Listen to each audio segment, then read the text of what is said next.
Hello, my fellow Ripplers. This is Chris Miles, your cash flow expert and anti-financial advisor. Welcome to our show that's for you, those who work so hard for your money, and you want your money to start working harder for you right now.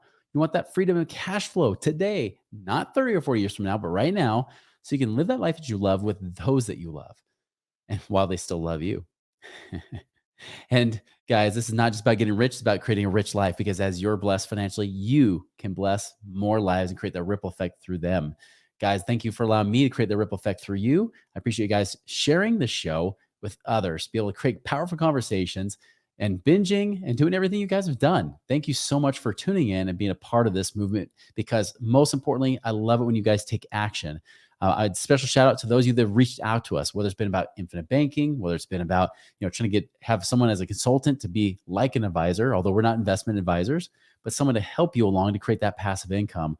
Shout out to you guys because I know that you taking that action pays massive dividends above and beyond what you would ever expect. So thank you for guys for doing that.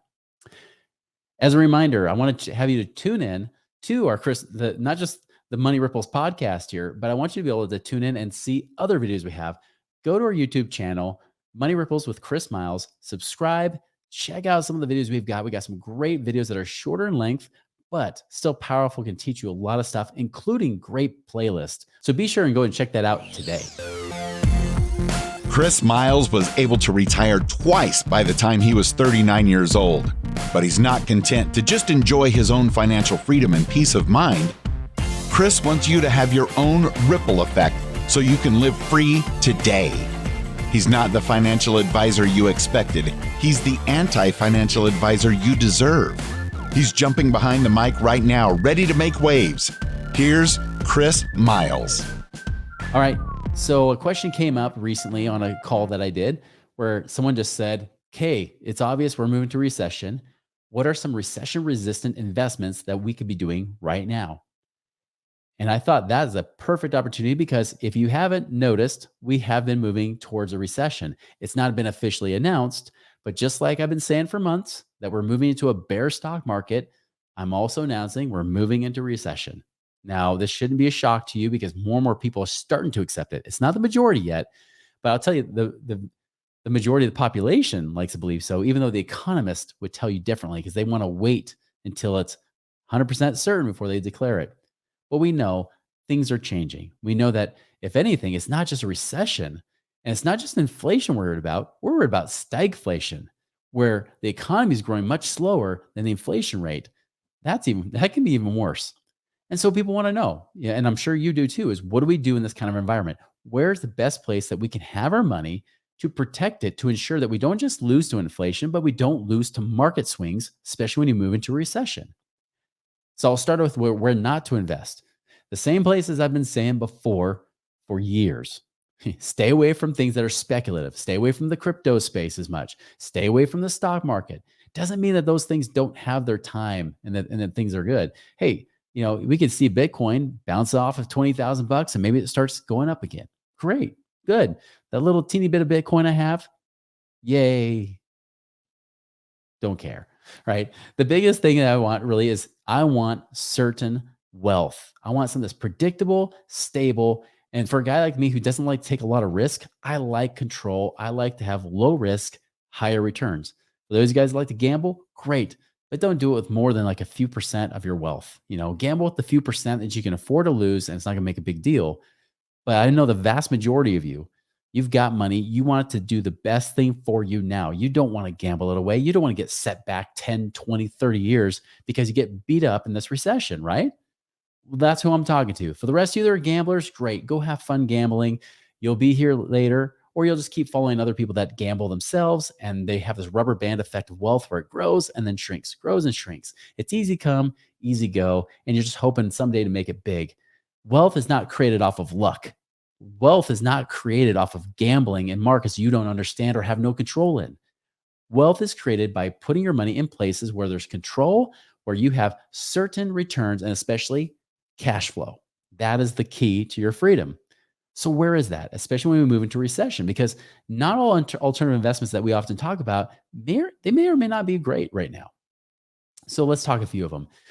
Now, when you're looking at what we're looking at today, I don't really care about values as much. I do care about things having value. What do I mean by that? I don't care about what people estimate to be valuable, just like with certain stocks. Is this stock, is it undervalued, overvalued? What is it? Doesn't matter to me. Even real estate, somebody will say, yeah, but Chris, if you say real estate, remember the last recession? They lost money, and they did. Let me take you back to that point because in 2007, 2008, I got lazy with my real estate. I started trying to gamble on it. I was being speculative in the sense I was trying to more flip properties, or I had them as negative cash flow. I was still renting them, but I didn't care because there was all this equity. And if I want to get to the equity, I would just pull it out. Bad choice. Whenever you gamble on equity or appreciation in real estate, it doesn't work. Most people, when they think about real estate, what they're thinking about is really about the price of the real estate going up. That's like the teeniest part of wealth that you can create from real estate. That's very small. It's great and we love it, but that's only icing on the cake. It's not the real cake. It's not the real flavor here. The real flavor is what kind of cash flow does it create? The passive income is everything. See, I got my butt handed to me in the last recession, and not just from real estate. Business wasn't doing great either. Business, I think, by the way, it can be recession resistant if you put parameters in place where you have diversity within it. You're not just focusing on one stream of revenue, for example. You're not just focusing on one type of market that you're going for. Mistake we made when I helped start, Feed and Fast Track, which later became Wealth Factory, is that we were putting all of our attention towards people that were also gambling in real estate. They were flippers. They were just people flipping properties. When everything dried up and there was no more money anymore, that's when that's when they were in trouble. And because they were in trouble, they didn't have any money. They couldn't afford to pay us money either. And so we had this double whammy happening to us where, we just launched a new business and then everybody that we're marketing to doesn't have money. Ironic, isn't it? And so we don't want you to be in that place. And so that was risky as well. But if I were to go back in time and redo this, even if we had a recession now like it was then, and just so you know, this is not the same recession. There are way different factors here. I remember being a mortgage broker before the recession started. Anybody could get a mortgage. Still to this day, you have to, it doesn't matter how great your credit score is, banks treat you as if you're guilty until proven innocent. Before 2007, you were innocent until proven guilty. I can't tell you how many times we did stated income loans where you didn't even have to show your income. You could just say, I make this much. And then they believe you because you have a good credit score. We did that. There was people that actually did that. That said, here's how much I make. Does that help me qualify for the mortgage? Yes, it does. Great. I'll do it. Yeah, I'll pay a little extra higher interest. Perfect. That's what got mortgage companies and banks in trouble in the first place. They're not going to do that again. So I do believe real estate, for one, can be recession resistant, especially if you're in places where it's more of a stable economy. This is why I like areas like in the Midwest or maybe the Southeast. Anything Western half of the United States, I don't like. That to me is the value has been driven higher. The cash flows are less. I like profit. Cash flow is the key thing. If I would have done that before the last recession, if I would have focused on what was considered to be boring, right? The things that people say, oh yeah, you make a few $100s a month. Whoop-de-doo. Instead of trying to flip a property, make $50,000 in a shot, I would have been better off. In fact, I've had friends that, we've had Ron Phillips on this podcast before. He was investing through real estate the entire time, doing just great, buying properties. And in fact, he started gobbling up more and more because of what was going on in the recession, because he was focusing on cash flow, not on appreciation of the asset. That is key. Cash flow is everything. What gives you stable, predictable income? I wish I could go back in time and knowing what I know now, do it. But obviously that's why I gained wisdom, because I was the idiot, right? I was the one that did it wrong. That lesson, that not just a slap on the wrist, but that emotional pain, which took me years to get over before I wanted to do real estate again. That was rough. But it really ingrained in me that lesson of cash flow is everything, because the properties I had, even if they had equity, didn't have cash flow. And because they didn't have cash flow and because of what was going on in the marketplace, I didn't have equity to sell it. So if it's cash flowing, positive cash flowing, why would you sell the investment? Even if it did go down, which I don't expect it to ever do. But if the market started to go down, if you knew you're getting paid positive income cash flow every month, why would you sell it? Why would you kill your golden goose? You probably wouldn't. You would probably keep it, barring some very, very, very extreme circumstances, maybe in your own personal life. But other than that, you would say, great, keep it coming. It's paying me. I don't have to pay for it because it's paying, the renters are paying more than my mortgage payment and then some. That's the key. So again, recession resistant is cash flowing rental real estate. I think that's one of the safest places you can go, especially if you want regular, predictable, stable income. Doesn't mean that things can't go wrong. Doesn't mean that people might go late on their payments, or you might have to even have a property manager evict somebody. And I say property manager because I don't want you doing it yourself. You could.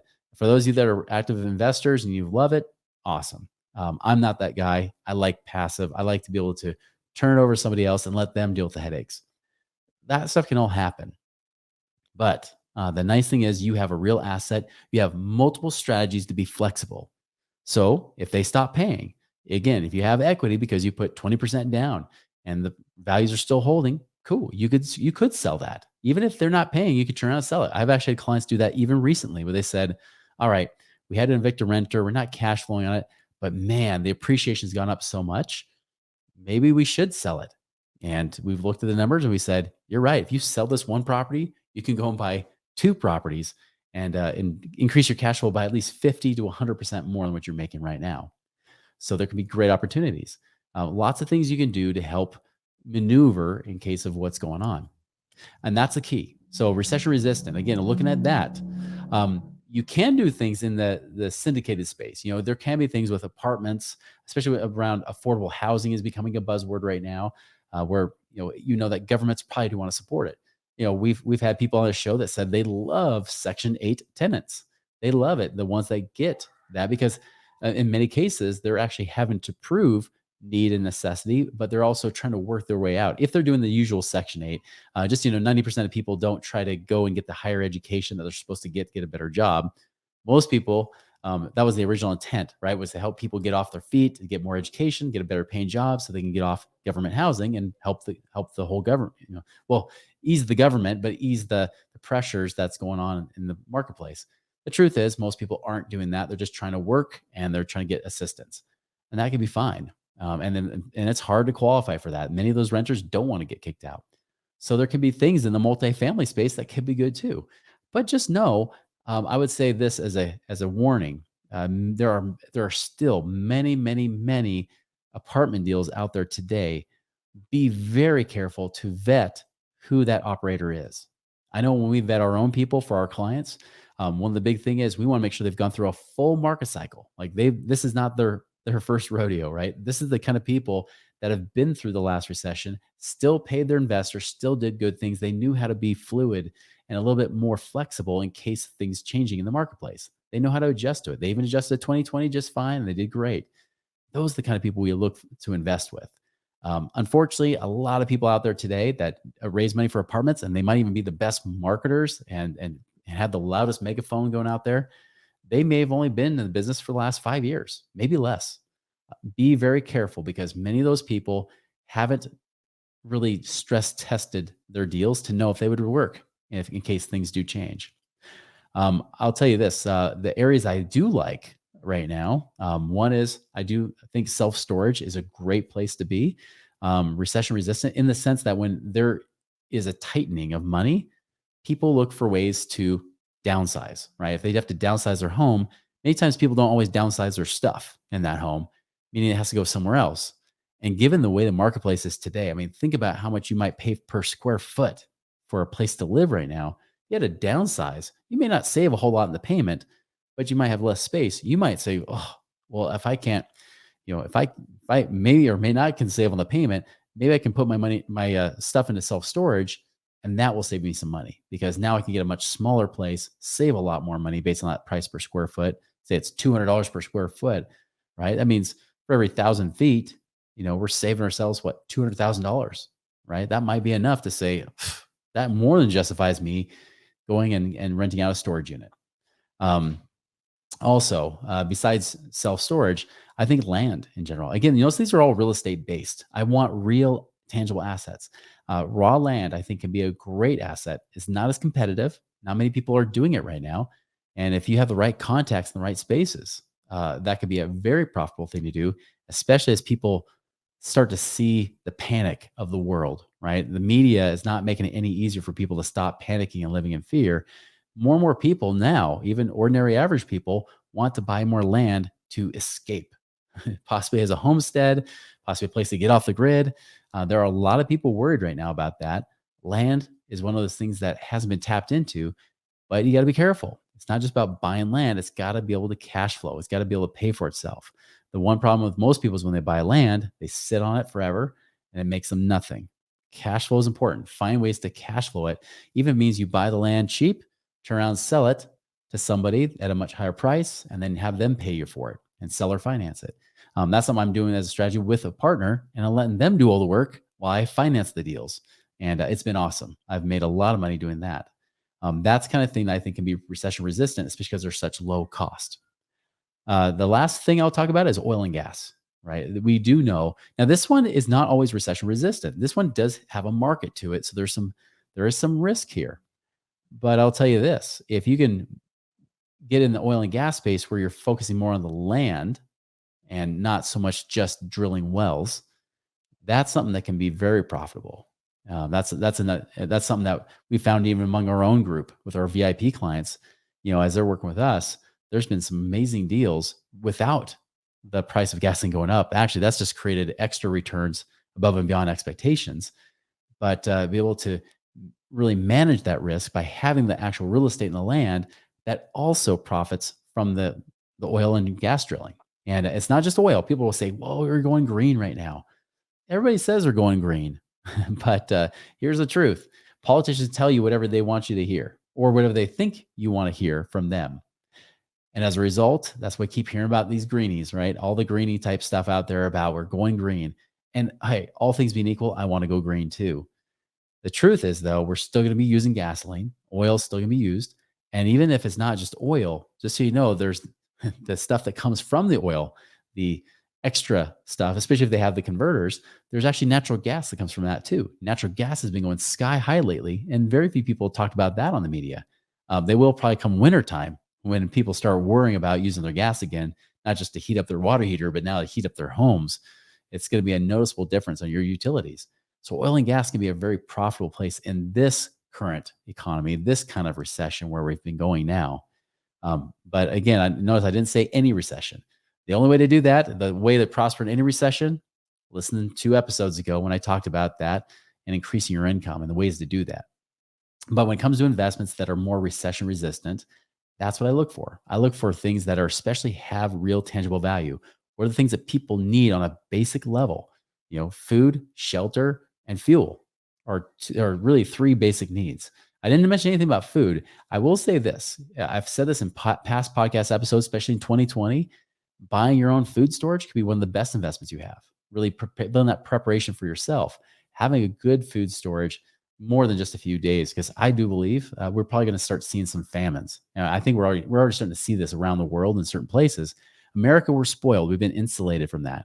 But what happens if that starts to really run dry? This is where having your own food storage is important. Maybe having your own vegetable garden, even if it's small, tiny one. Start with something. I know that's maybe not the sexiest thing you wanted to hear on this show, but it's probably the right thing.